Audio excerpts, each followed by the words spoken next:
तो आज के क्लास का पहला सवाल आ चुका है। इसके पहले 3 क्लासेस आ चुके हैं साइंस के ऊपर, जिसे आप लोगों ने देखा होगा, और अगर नहीं देखा है तो शुरुआत से वॉच कीजिएगा ताकि आप लोगों को अच्छे तरीके से सारी चीज़ें समझ में आ जाए। तो पहला सवाल यहाँ पे है, इनमें से किस पदार्थ का ज्वलन ताप न्यूनतम होगा। ये आपके SCERT क्लास 8 के चैप्टर 1 से सवाल लिया गया है, ज्वलन ताप वाला। तो ज्वलन ताप के ऊपर पिछले क्लास में भी हम लोगों ने चर्चा किया था और समझा था कि ज्वलन ताप होता क्या है। तो जैसा कि आप सभी को पता है कि ज्वलन ताप किसी भी पदार्थ का वह न्यूनतम तापमान होता है जिस पर वह जलना प्रारंभ कर देती है। अब यहाँ है जो ऑप्शंस दिए हुए हैं, लकड़ी, कागज़, कोयला और केरोसिन, इसमें किसका ज्वलन ताप सबसे कम है। तो सबसे कम जिसका ज्वलन ताप होगा वो सबसे जल्दी आग पकड़ेगा। ठीक है, तो यहाँ पे सबसे जल्दी आग पकड़ने वाला पदार्थ इन चारों में से केरोसिन है। तो यहाँ पे केरोसिन का ज्वलन ताप सबसे कम होगा। ठीक है, चलिए पहला सवाल यहाँ कंप्लीट हो गया। अगला सवाल है, इनमें से कौन भूकंप आने का कारण नहीं हो सकता है। तो भूकंप और तड़ित और भूकंप, ये दूसरा चैप्टर है, वहाँ से ये सवाल है, भूकंप आने का कारण कौन नहीं हो सकता है। ऑप्शंस हैं, उल्का पिंड का पृथ्वी से टकराना, और जब उल्का पिंड की टक्कर धरती से होगी तो इसकी वजह से उस क्षेत्र में भूकंप उत्पन्न हो सकता है। ठीक है, तो यहाँ पर क्या कह रहा है कि भूकंप आने का कारण नहीं हो सकता है, तो ये तो हो सकता है।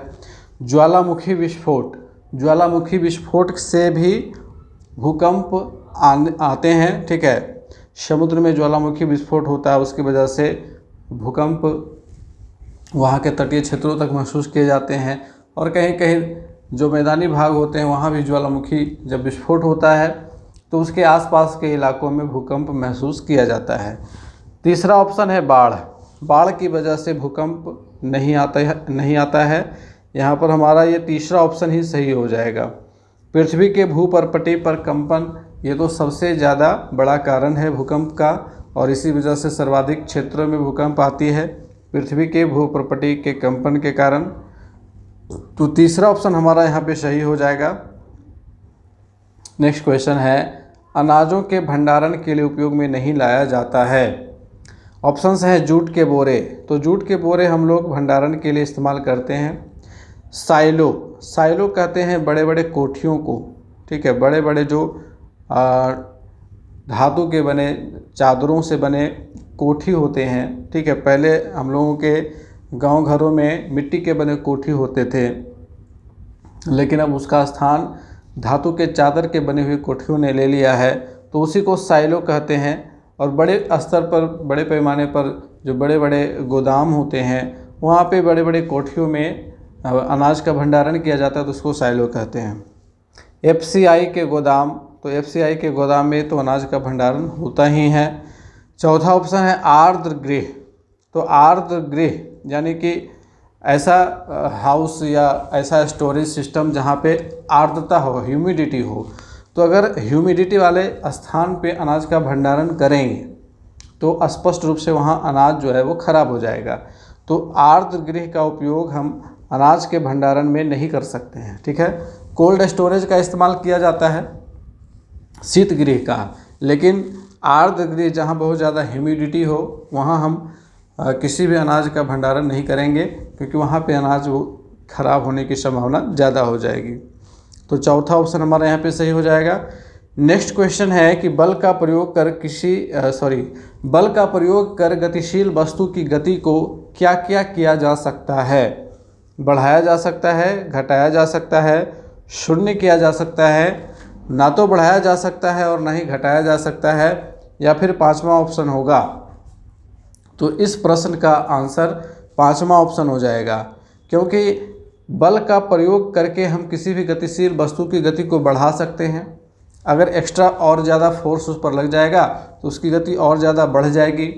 हम उसकी गति को घटा भी सकते हैं, फोर्स लगा करके उसकी गति को कम कर सकते हैं, शून्य भी कर सकते हैं, एकदम से उसको स्टॉप कर सकते हैं, रोक सकते हैं। ठीक है, तो ये तीनों ऑप्शन सही हैं। यहाँ पे चौथा ऑप्शन गलत है, ना तो बढ़ाया जा सकता है और ना घटाया जा सकता है। यहाँ पे हमारा पांचवा ऑप्शन हो जाएगा आंसर। ठीक है, तो ऐसे प्रश्नों में पांचवें ऑप्शन की महत्ता बढ़ जाती है। पांचवा ऑप्शन ऐसे जगहों पे काम आएगा। नेक्स्ट क्वेश्चन है, मलेरिया रोग किस परजीवी के कारण होता है? तो मलेरिया के ऊपर हम लोगों ने पिछले क्लासेस में भी डिस्कशन किया हुआ है। यहाँ देखिए किस परजीवी के कारण होता है, ये सवाल पूछा गया है। मादा एनोफिलीज इसका वाहक होता है, रोग वाहक इसका मच्छर हो। मादा एनोफिलीज जो है एक मच्छर है जो इसका रोग वाहक है, यानी कि एक संक्रमित व्यक्ति से दूसरे व्यक्तियों तक यह पहुंचाने का काम करता है, संचरण कराने का काम करता है। कौन? एनोफिलीज। ये परजीवी नहीं है। मादा एडिस मच्छर, ये भी गलत है। जीवाणु गलत है। प्लेज्मोडियम सही है। प्लेज्मोडियम एक प्रोटोजोआ होता है जिसके कारण से मलेरिया होता है, मुख्य रूप से प्लेज्मोडियम ही है।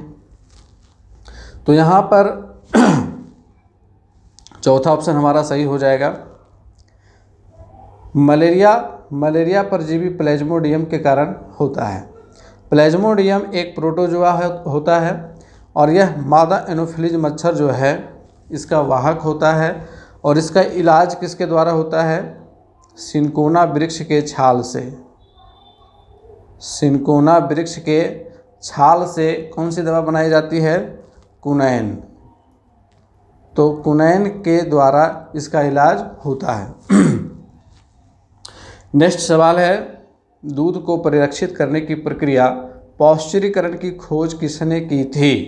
पौष्टिरीकृत दूध, हम लोग जो सुधा वाला पैकेट वाला दूध आता है उसके ऊपर लिखा हुआ रहता है पौष्टिरीकृत दूध। यानी कि पौष्टिरीकरण की प्रक्रिया में क्या होता है कि सबसे पहले दूध को 30 डिग्री सेल्सियस पर गर्म किया जाता है कुछ समय के लिए और फिर उसको तुरंत ठंडा किया जाता है। इससे क्या होता है? इससे होता ये है कि दूध में उपस्थित वैसे सूक्ष्मजीव जो गर्मी में जिंदा रह सकते हैं वे ठंडा करने पर मर जाते हैं, और वैसे सूक्ष्मजीव जो ठंडे में जिंदा रहते हैं वो दूध को गर्म करने के कारण मर जाते हैं, और इस वजह से दूध जो है वो परिरक्षित हो जाती है कुछ टाइम के लिए। तो इसी को पौष्टिरीकरण कहते हैं, और इस प्रक्रिया की खोज की थी लुई पॉस्चर ने। पहला ऑप्शन ही सही है, नाम में ही इसका आंसर छुपा हुआ है, पॉस्चर। तो पॉस्चर से हो जाएगा पौष्टिरीकरण। ठीक है, याद रखिएगा इस चीज़ को। चलिए नेक्स्ट क्वेश्चन है, इनमें से कौन विद्युत का सुचालक नहीं है? ठीक है, तो इलेक्ट्रिसिटी का कंडक्टर कौन नहीं है? ग्रेफाइट। ग्रेफाइट तो कंडक्टर है। ग्रेफाइट का इस्तेमाल पेंसिल के निर्माण में होता है। पेंसिल में जो लीड होती है वो ग्रेफाइट होती है, और वो जो है विद्युत का सुचालक है। हालांकि ग्रेफाइट जो है एक अधातु है, उसके बावजूद भी यह विद्युत का सुचालक है। आसुत जल के बारे में हम लोगों ने चर्चा किया था पिछले क्लासेस में कि आसुत जल जो है वो विद्युत का सुचालक नहीं होता, यह विद्युत का कुचालक होता है, और यह शुद्ध जल होता है। और जल को जब हम लोग बहुत ज़्यादा गर्म करते हैं, जल भाप में बनता है, और उस भाप को जब ठंडा कर लिया जाता है तब जो जल प्राप्त होता है उसको ही आसुत जल कहा जाता है। नमक और जल का घोल विद्युत का बहुत अच्छा सुचालक होता है। अगर हम आसुत जल में थोड़ा सा नमक लेकर के घोल दें तो वो विद्युत का बहुत अच्छा सुचालक हो जाता है। जस्ता भी विद्युत का सुचालक होता है। तो दूसरा ऑप्शन हमारा हो जाएगा, सुचालक नहीं है, आसुत जल। नेक्स्ट क्वेश्चन है, विश्व के 12 बड़े जैव विविधता वाले देशों में भारत का स्थान कौन सा है? जैव विविधता से सवाल है ये, बायोडाइवर्सिटी से। तो विश्व भर में भारत का स्थान कितने नंबर पे आता है? 6ठे नंबर पे आता है। चौथा ऑप्शन यहाँ पे सही है। विश्व के 12 बड़े जैव विविधता वाले देशों में भारत का स्थान 6ठा है, और विश्व के 12 जैव विविधता स्थलों में से 2 भारत में स्थित हैं। ठीक है, 2 स्थल जो है वो भारत में स्थित हैं। पहला है पूर्वोत्तर भारत और दूसरा हिस्सा है पश्चिमी घाट वाला। ये 2 बड़े बायोडाइवर्सिटी वाले जो प्लेसेस हैं वो भारत के अंदर हैं। अगला सवाल है कि भारत का प्रथम कृत्रिम उपग्रह, भारत का प्राकृतिक उपग्रह तो पृथ्वी का होता है ना। भारत का प्रथम कृत्रिम उपग्रह पूछा जा रहा है। प्राकृतिक उपग्रह हम लोग अपनी पृथ्वी का जानते हैं कि एक ही है, चंद्रमा है। और भारत का प्रथम कृत्रिम उपग्रह आर्यभट्ट है। ठीक है, आर्यभट्ट। यहाँ पर रेफ छूट गया है, प्रिंट नहीं हो पाया है। आर्यभट्ट, याद रखिएगा इसको। आर्यभट्ट प्रथम कृत्रिम उपग्रह है। और एडुसेट जो है ये शिक्षण प्रणाली की व्यवस्था के लिए छोड़ा गया सैटेलाइट है, एडुसैट। ठीक है। नेक्स्ट क्वेश्चन है, इनमें से कौन धातु का एक गुण नहीं है? आघात वर्धनीयता। आघात वर्धनीयता का मतलब होता है कि पीटने के बाद फैल जाना, तो धातु का यह गुण होता है। जब हम लोग लोहे की एक पट्टी को गर्म करके पीटते हैं तो उसका वो फैल जाता है, उसकी चादरें बनाई जा सकती हैं, है ना। क्षणभंगुरता, तो क्षणभंगुरता का मतलब होता है कि अगर हम उस पर चोट करेंगे तो वह बिखर जाएगा, चूर हो जाएगा। तो क्षणभंगुरता धातु का गुण नहीं होता है, ये अधातु का गुण होता है। जैसे हम लोग अगर गंधक का एक टुकड़ा लें और एक लोहे का टुकड़ा लें और दोनों पर एक एक हथौड़ी मारें तो लोहे का टुकड़ा तो टूटेगा नहीं, बिखरेगा नहीं, वहीं जो गंधक का टुकड़ा होगा वो क्या हो जाएगा, चूर चूर हो जाएगा। तो वही उसी को हम लोग क्या कहते हैं, क्षणभंगुरता कहते हैं। चमक धातु का गुण होता है, विद्युत चालकता भी धातु का गुण होता है। अच्छा, धातु के गुण याद रखने के लिए आप लोगों को क्या करना है, एक ट्रिक याद रखना है। जैसे देखिए, धातु का इंग्लिश नाम होता है मेटल। ठीक है, धातु को हम लोग क्या कहते हैं, मेटल्स कहते हैं, धातुएं। और मेटल्स में ही इसके सारे गुण छुपे हुए हैं। M फॉर मेलिएबिलिटी, आप इसको नोट करते चलिएगा। M फॉर मेलिएबिलिटी, धातुएं मेलिएबल होती है, यानी कि आघात वर्धनीयता का गुण होता है। हिंदी में अगर इसको बोले तो आघात वर्धनीयता। उसके बाद E से इलेक्ट्रिक कंडक्टिविटी, यानी कि विद्युत सुचालकता। जितने भी धातुएं हैं वे सभी विद्युत की सुचालक हैं, तो इलेक्ट्रिक कंडक्टिविटी हो गया। इसी में E से इलास्टिसिटी आता है, यानी कि तन्यता। धातुओं में एक गुण होता है कि इसको हम खींच करके लंबा कर सकते हैं, इसी वजह से धातु के तार बनाए जाते हैं। और फिर आता है T, तो T से हो जाता है थर्मल कंडक्टिविटी, यानी कि ताप सुचालकता। जितनी भी धातुएं हैं वे सभी ताप की सुचालक हैं। अगर हम किसी धातु का एक सिरा गर्म करते हैं तो वो जो थर्मल है, ताप है, वह उसके आगे के भाग तक भी पहुंचता है। साइंस के बुक में बड़ा अच्छा एक प्रयोग बताया गया है कि एक स्टैंड से लोहे की एक छड़ बांध दी गई है और उसके ऊपर जगह जगह पर मोम की सहायता से छोटी छोटी कीलें चिपका दी गई हैं और उस छड़ के एक सिरे के नीचे मोमबत्ती को जला दिया जाता है और जैसे जैसे वह छड़ गर्म होती जाती है, एक एक करके सभी कीलें गिरती जाती हैं। इस प्रयोग से यह पता चलता है कि जितनी भी धातुएं हैं वे सभी ताप सुचालक होती हैं। ठीक है, ताप सुचालक होती हैं। उसके बाद ए होता है, ए से क्या होता है, एलॉय फॉर्मेशन। एलॉय फॉर्मेशन का मतलब क्या होता है, एलॉय फॉर्मेशन का मतलब होता है मिश्र धातु निर्माण का गुण। यानी कि जितनी भी धातुएं हैं उनको अगर हम मिक्स करके एक मिश्र धातु बनाएं तो ये संभव हो पाता है। जैसे कि पीतल है, कांसा है, ये सभी मिश्र धातु हैं जो अलग अलग धातुओं को मिला करके बनाई गई हैं। ठीक है, तो एलॉय फॉर्मेशन का गुण भी होता है। L4 होता है लस्टर। लस्टर का मतलब होता है चमक। जितनी भी धातुएं हैं उनमें एक विशेष प्रकार की चमक होती है। इनमें से कुछ धातुएं जिनकी चमक कुछ ज़्यादा ही खास होती हैं, इनका प्रयोग जो है वो आभूषण के निर्माण में किया जाता है, जैसे कि सोना और चांदी। S for solid. सॉलिड का मतलब ठोस होता है। तो जितनी भी धातुएं हैं वे सभी ठोस अवस्था में पाई जाती हैं, एकमात्र एक धातु को छोड़ करके, और वह धातु कौन सी है, वह धातु है पारा। इसका बाद क्या है, पारा। पारा एक ऐसी धातु है जो द्रव अवस्था में पाई जाती है। ठीक है, तो ये हो गया आपका मेटल्स के सारे गुण। चलिए नेक्स्ट क्वेश्चन की ओर बढ़ते हैं। इनमें से कौन सी बीमारी प्रदूषित जल के कारण नहीं फैलती है, हैजा, पीलिया, टाइफाइड, एड्स या फिर पांचवा ऑप्शन। तो यहाँ पे कहा जा रहा है कि बीमारी जो है वो प्रदूषित जल के कारण नहीं फैलती है। यहाँ ध्यान रखना कि नहीं लगा हुआ है। हैजा जो है वो प्रदूषित जल की वजह से फैलने वाली बीमारी है। पीलिया भी प्रदूषित जल की वजह से ही होता है। हैजा को इंग्लिश में कोलरा कहते हैं, पीलिया को जॉन्डिस कहते हैं, टाइफाइड तो पता ही है, टाइफाइड इंग्लिश हिंदी दोनों सेम है। टाइफाइड भी प्रदूषित जल के कारण होने वाली बीमारी होती है, जबकि एड्स जो है ये यौन संक्रमण के कारण होने वाली बीमारी है। तो यहाँ पे चौथा ऑप्शन हमारा सही हो जाएगा, एड्स। अगला सवाल है, निम्न में से कौन रासायनिक परिवर्तन है। रासायनिक परिवर्तन और भौतिक परिवर्तन यहाँ से सवाल लिए गए हैं। कांच का टूटना, लोहे के छड़ को लाल तप्त करना, जल का बर्फ बनना, लोहे में जंग लगना। अब देखिए रासायनिक परिवर्तन में एक नए पदार्थ का निर्माण होगा और उस नए पदार्थ से वापस उसके अवयवी पदार्थों का निर्माण नहीं हो सकता है। ठीक है, यानी कि ये जो परिवर्तन होता है ये इरिवर्सिबल होता है। ठीक है, अनुत्क्रमणीय होता है। अब यहाँ कांच का टूटना, अगर हम कांच को तोड़ देते हैं तो कांच के छोटे छोटे टुकड़े हो जाएंगे, तो वो जो छोटे छोटे टुकड़े रहेंगे वे भी कांच ही रहेंगे। ऐसा नहीं है कि वो कांच टूटने के बाद मिट्टी हो जाएगी या फिर लोहा बन जाएगा, ऐसा तो होगा नहीं। तो कांच का टूटना भौतिक परिवर्तन है, ना कि रासायनिक परिवर्तन है। ठीक है, उसी प्रकार से लोहे के छड़ को जब हम लाल तप्त कर देंगे, बहुत ज़्यादा गर्म कर देंगे, तो उसका केवल वहाँ पे भौतिक स्वरूप परिवर्तित हुआ है उसमें रासायनिक परिवर्तन नहीं हुआ है। उसी प्रकार से जल का बर्फ़ बनना, उसकी अवस्था को हमने बदल दिया है, अभी भी वो उसका जो मौलिक गुण है वो जल का ही है। लोहे में जंग लगना ये रासायनिक परिवर्तन है, क्योंकि लोहे में जंग का निर्माण हो रहा है, एक नया पदार्थ बन रहा है और इस जंग से वापस लोहा नहीं बनाया जा सकता है। जंग से वापस लोहा नहीं बनाया जा सकता है।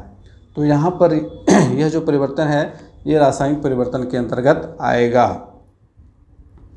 अगला सवाल है, इनमें से कौन वसा को, वसा यानी कि फैट को वसा अम्ल तथा ग्लिसरॉल में बदल देता है? ये मानव पाचन तंत्र से संबंधित सवाल है।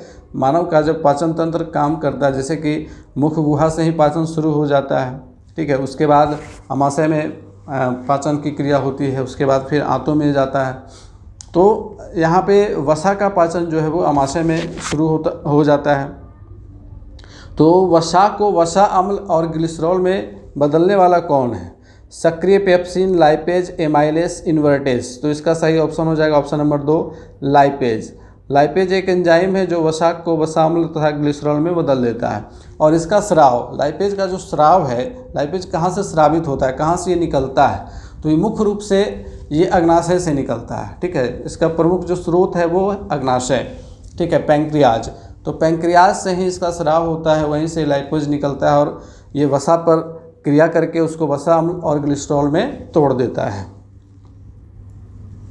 अगला सवाल है, पौधों में गैसों के निष्कर्षण के लिए किस क्रिया का उपयोग होता है? पौधों में गैसों का निष्कर्षण कैसे होता है? परासरण के द्वारा, विसरण के द्वारा, बाष्पोत्सर्जन के द्वारा, परिवहन के द्वारा, इनमें से कोई नहीं, या फिर एक से अधिक? कौन सा ऑप्शन सही होगा? तो पौधों में गैसों का निष्कर्षण जो है ना वो विसरण की क्रिया के द्वारा होता है। ठीक है, विसरण की क्रिया के द्वारा होता है। और पौधों के वाष्पोत्सर्जन से तो केवल वहाँ वाष्प का उत्सर्जन होगा, यहाँ पर कह रहा है गैसों का निष्कर्षण, तो गैसों के निष्कर्षण के लिए विसरण सही है। अगला सवाल है, विद्युत धारा उत्पन्न करने की युक्ति को क्या कहते हैं? किस यंत्र के द्वारा विद्युत धारा उत्पन्न हो सकती है? यहाँ पर जो ऑप्शंस दिए गए हैं उनमें से जनित्र, गैल्वेनोमीटर, एमीटर, वोल्टमीटर, या फिर पांचवा ऑप्शन होगा। तो यहाँ देखिए सबसे पहला ऑप्शन हमारा जनित्र का है, वो सही है। जनरेटर इसी को कहते हैं, इसी को जनरेटर कहते हैं। तो जनरेटर के माध्यम से हम लोग विद्युत धारा उत्पन्न कर सकते हैं, यह एक युक्ति है। चलिए अगला सवाल है, दहन की आवश्यक शर्तों में कौन शामिल नहीं है? दहन की आवश्यक शर्तें क्या क्या होती हैं? तो दहन का मतलब है आग जलाना।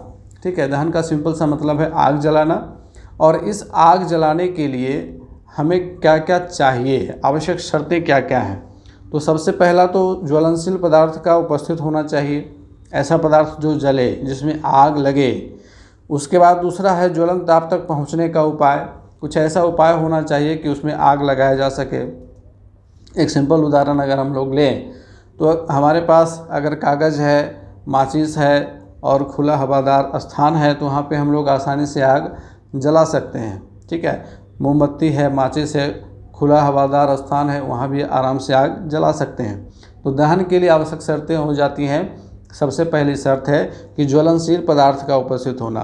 वैसे पदार्थ जो ज्वलनशील होते हैं, जैसे कि कागज़, मोमबत्ती, लकड़ी, कोयला, पेट्रोल इत्यादि।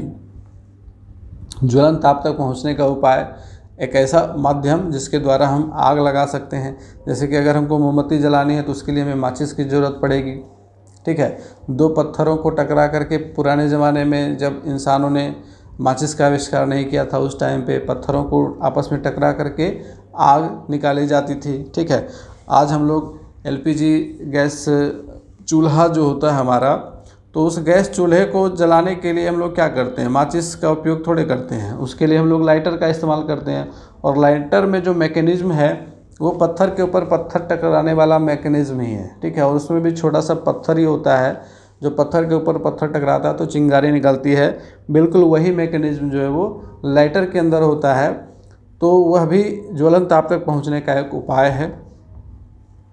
तीसरा ऑप्शन है हवा की अनुपस्थिति। ये गलत है, हवा की अनुपस्थिति में हम आग नहीं जला सकते हैं। अगर हवा अनुपस्थित होगा तो आग जलेगी नहीं। चौथा ऑप्शन है ऑक्सीजन की उपस्थिति। ये ज़रूरी है, ऑक्सीजन अगर उपस्थित नहीं होगा, हवा अगर उपस्थित नहीं होगी तो फिर आग जल नहीं सकती है। ठीक है, तो यहाँ पे तीसरा ऑप्शन हमारा हो जाएगा सही। अगले सवाल की ओर बढ़ते हैं कि भारत में 1905 ईस्वी में इनमें से किस शहर में थुइंग भूकंप मापी नहीं लगाया गया था। ये देखिए, भूकंप और तड़ित और भूकंप वाला जो चैप्टर है क्लास 8 का चैप्टर नंबर 2, वहाँ से ये सवाल लिया गया है।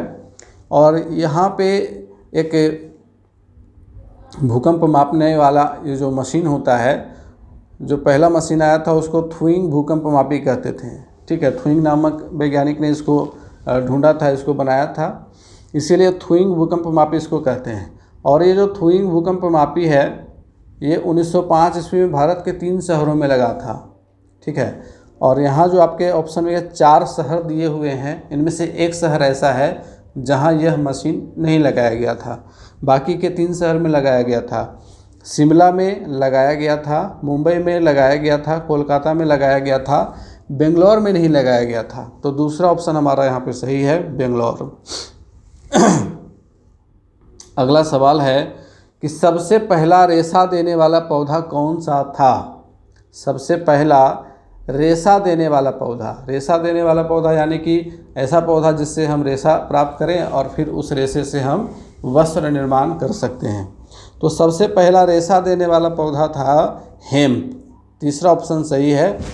और हेम्प जो है, हेम्प के संदर्भ में एक थोड़ा सा नोट यहाँ पर लिखा हुआ है, जान लीजिए इसको, कि हेम्प सबसे पहला रेशा देने वाला पौधा था। इसकी खेती सर्वप्रथम दक्षिण पूर्व एशिया में होती थी, दक्षिण पूर्व एशिया में होती थी, जहाँ से इसका विस्तार चीन तक हुआ। ऐसा प्रमाण है कि 4500 ईस्वी पूर्व में हेम्प की खेती चीन में होती थी। चलिए अगला सवाल है, दो वस्तुओं की सतहों के आपस में रगड़ होने पर जो बल कार्य करता है वह कौन सा बल है। तो जब हम लोग दो सतहों को आपस में रगड़ते हैं, जैसे कि अपनी हथेलियों को रगड़िए, तो यहाँ पर जो बल काम कर रहा है वो कौन सा बल है, वो है घर्षण बल। दूसरा ऑप्शन हमारा सही है, बहुत ही आसान सा सवाल था ये। अगला सवाल है, सरल सूक्ष्मदर्शी की खोज किसने की थी। यहाँ पे ऑप्शंस हैं Robert Hooke, Leeuwenhoek, Louis Pasteur, Edward Jenner. तो सही ऑप्शन नंबर 2 है ल्यूवेनहॉक। ठीक है, ल्यूवेनहॉक ने सरल सूक्ष्मदर्शी की खोज की थी। ये आपका सूक्ष्म जीव जगत वाला चैप्टर है, वहाँ से सवाल लिया गया है। क्षेत्रफल बढ़ाने पर दाब का मान क्या होता है। बढ़ेगा घटेगा, समानुपाती रहेगा, कोई प्रभाव नहीं पड़ेगा। तो देखिए, जब हम क्षेत्रफल का मान बढ़ा दें तो प्रेशर जो है उसका भी मान घट जाएगा। ठीक है, इसको ऐसे समझते हैं कि मान लीजिए कि 10 किलो का एक थैला है और थैले की जो हैंडल है, उस हैंडल में हम एक पतला सा तार लगा दें जो बहुत मजबूत हो, आसानी से टूटे नहीं। एक पतला सा तार लगा देते हैं। एक और 10 किलो वाला थैला लेते हैं।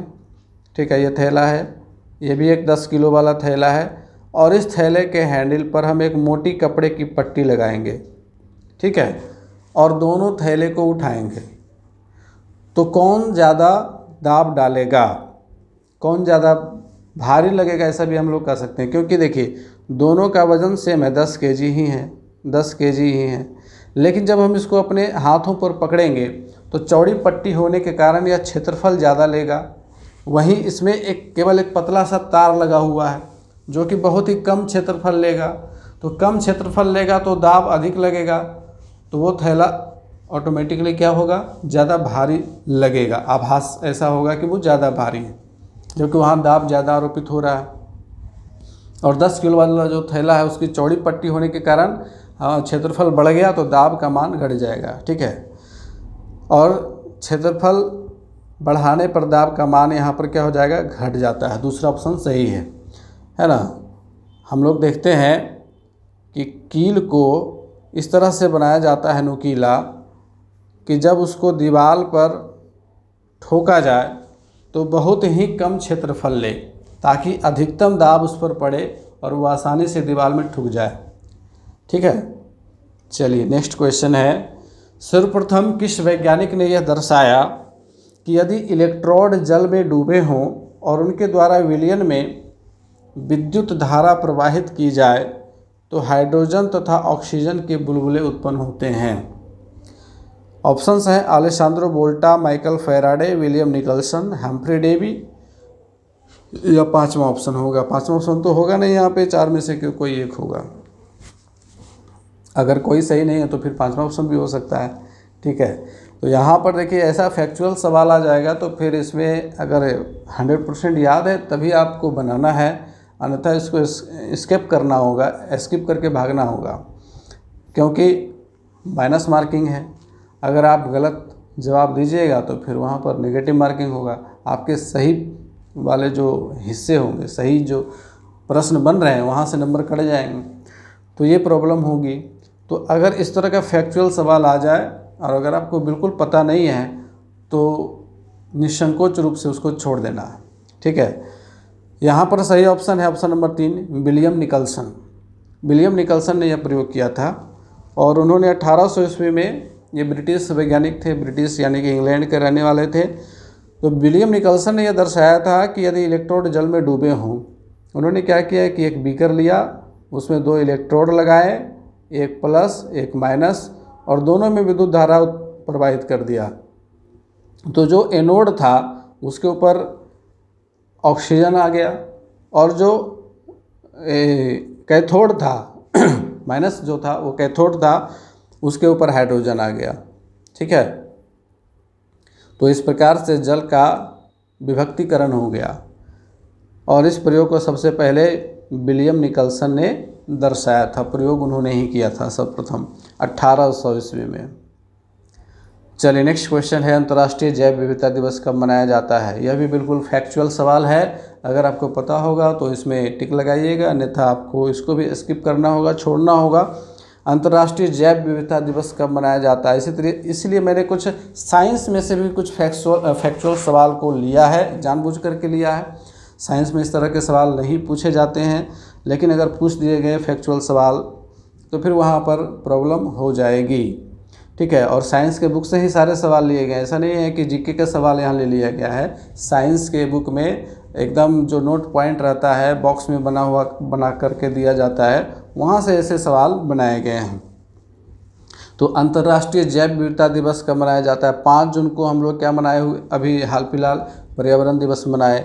22 मई यहाँ पे सही आंसर है, 22 मई को अंतर्राष्ट्रीय जैव विविधता दिवस मनाया जाता है, इंटरनेशनल बायोडाइवर्सिटी डे 22 मई को। और इसकी घोषणा कब की थी संयुक्त राष्ट्र संघ ने, वर्ष 2010 को इन्होंने, संयुक्त राष्ट्र संघ वालों ने अंतर्राष्ट्रीय जैव विविधता वर्ष घोषित किया था, ठीक है, वर्ष 2010 को। इस चीज़ को भी याद रखिएगा। अच्छा, पत्तियों का रंग हरा क्यों होता है, पत्तियों का रंग हरा क्यों होता है। अब यहाँ पर जो वर्णी लवक होते हैं, पादप वर्णी लवक, इस चीज़ को याद रखिएगा, पादप वर्णी लवक। वर्णी लवक यानी कि वैसे लवक जो पेड़ पौधों में विभिन्न प्रकार के रंगों का कारण होते हैं, ठीक है। तो पादप वर्णी लवकों की संख्या 3 है। कितनी है, 3 है। कौन कौन है, क्रोमोप्लास्ट, क्लोरोप्लास्ट और ल्यूकोप्लास्ट, ये तीनों वर्णी लवक हैं, ठीक है, वर्णी लवक हैं। और इन तीनों का अलग अलग फंक्शन है, अलग अलग काम है। पहला जो है क्रोमोप्लास्ट, यह पौधों के फूलों एवं फलों के रंग का निर्धारण करता है, ठीक है। किसी भी पेड़ या पौधे के जो फूल होते हैं और उसके जो फल होते हैं, उन दोनों का जो कलर होता है उसका निर्धारण क्रोमोप्लास्ट के कारण होता है। जबकि पत्तियों का रंग क्लोरोप्लास्ट के कारण हरा होता है, ठीक है। पत्तियों में मुख्य रूप से क्लोरोप्लास्ट पाया जाता है, ठीक है। और क्लोरोप्लास्ट के कारण ही पत्तियों का रंग क्या होता है, हरा होता है।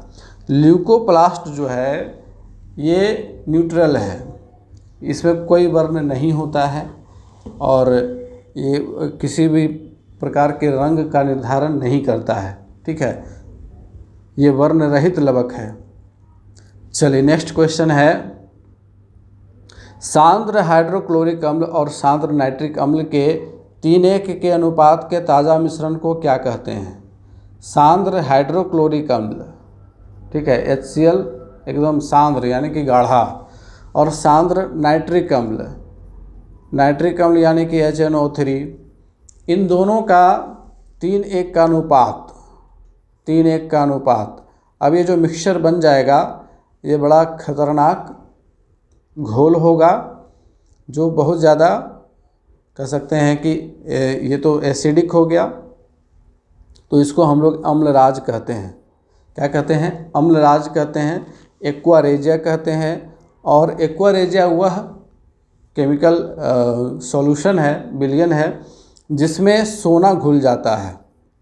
सोना किस में घुलता है?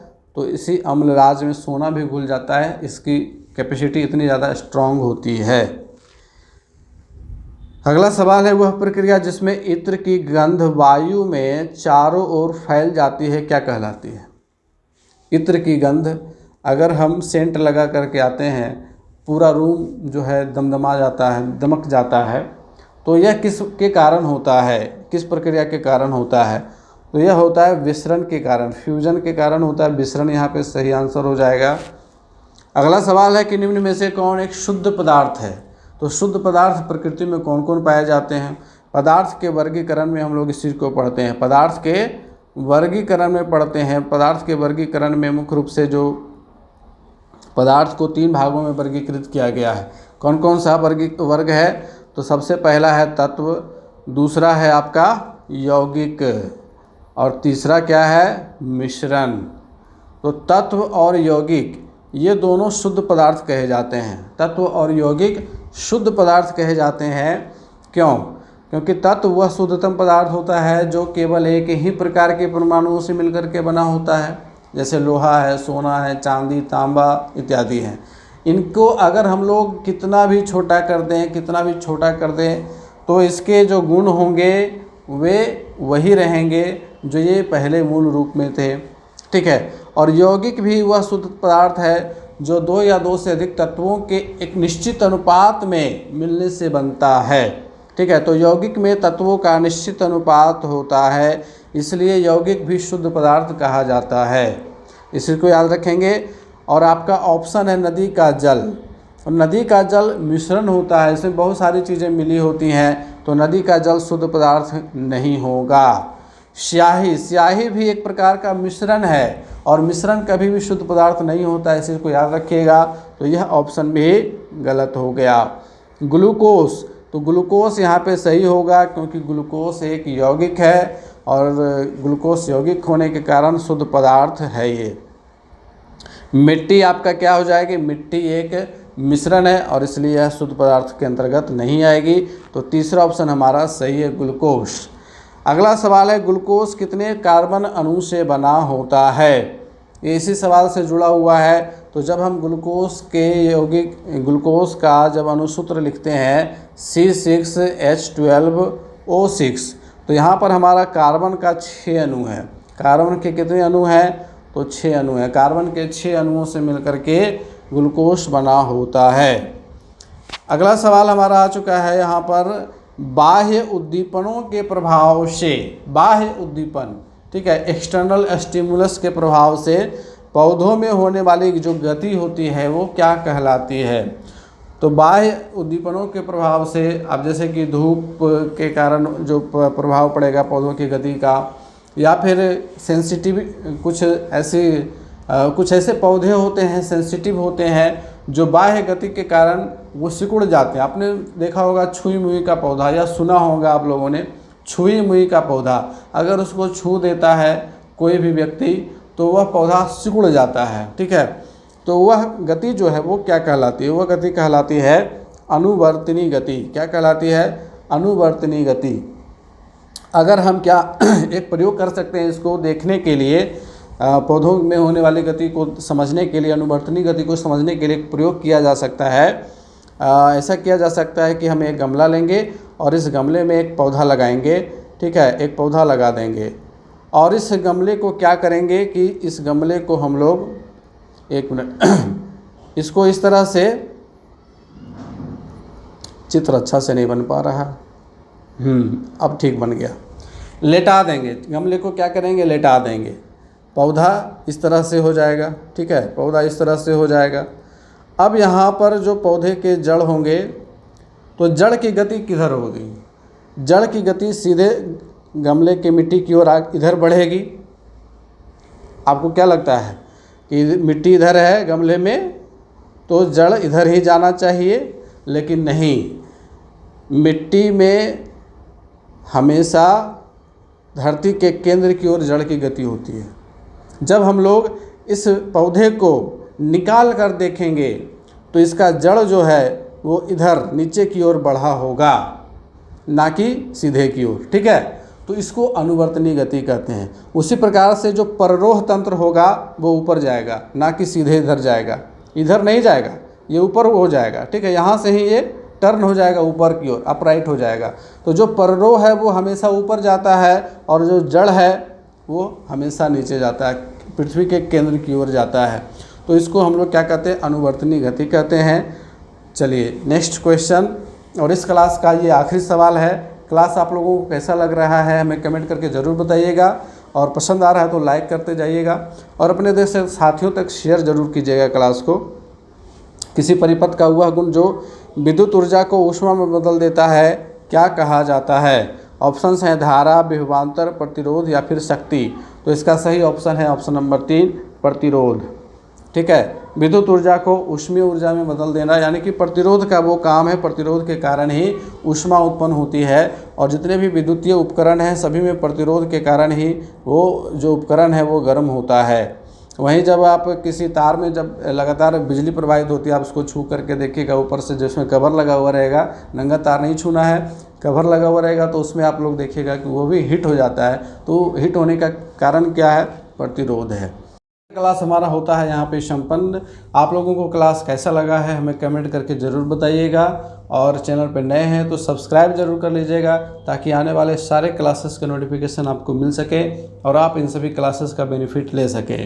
मिलते हैं फिर से नेक्स्ट क्लास में, तब तक के लिए गुड बाय, टेक केयर।